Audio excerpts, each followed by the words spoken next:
আসসালামু আলাইকুম। আজকে আমার মাছের গামলার পানিগুলো চেঞ্জ করব।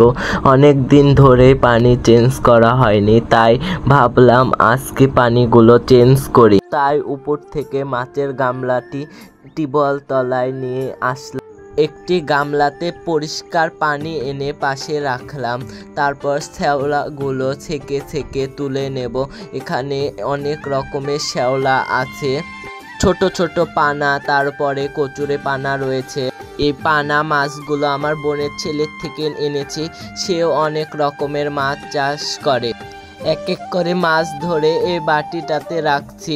এখানে অনেক রকমের মাছ রয়েছে। মাছগুলো অনেক চালাক, তাই খালি পালিয়ে পালিয়ে যাচ্ছে, তাই আমার ধরতে কিছুক্ষণ সময় লাগছে। দেখেন সেকি যাচ্ছি পিচ্চি মাছ হয়েছে তো কি হয়েছে, এই মাছগুলো অনেক চালাক। দেখেন এখন মাছগুলো সেকে যাচ্ছে। মাছগুলো ছোট হলে অনেক চালাক।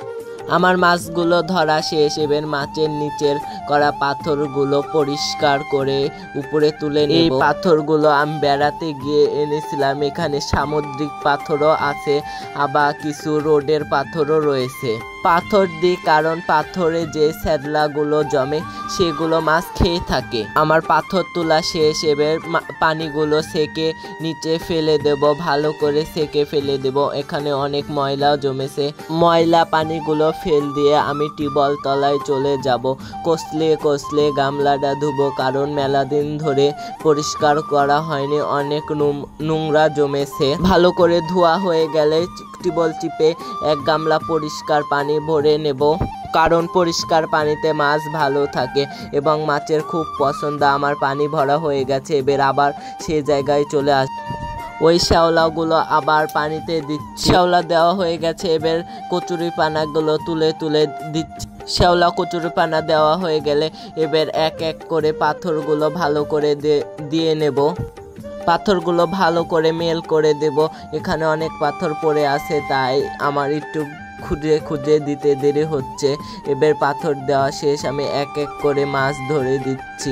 দেখতেই তো পাচ্ছেন কত ছোট ছোট মাছ। সব মাছের পেটে ডিম রয়েছে, আর কদিন পরে বাচ্চা দিবে। দেখেন এবার আমার ধরতে অসুবিধা হচ্ছিল, তাই মাছের পানি একটু কমিয়ে দিলাম। তাও ধরতে কিরকম লাগছে দেখেন, খুব ছোট ছোট মাছ, তাই ধরতে একটু দেরি লাগছে। দেখেন তাও এক এক করে ধরছে। আবার ভয়ও লাগছে, টিপন লাগে মরে যায় নাকি।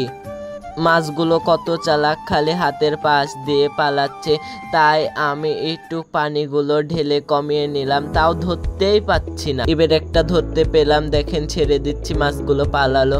আর একটা মাত্র মাছ আছে, এটাও ছেড়ে দিলাম। এবার পানিগুলো ঢেলে দিলাম। এবার দেখেন মাছগুলো আমার পরিষ্কার করা শেষ, তাই এখন আমি আগের জায়গাতে রাখতে চলে যাব। দেখেন আমার রাখা শেষ।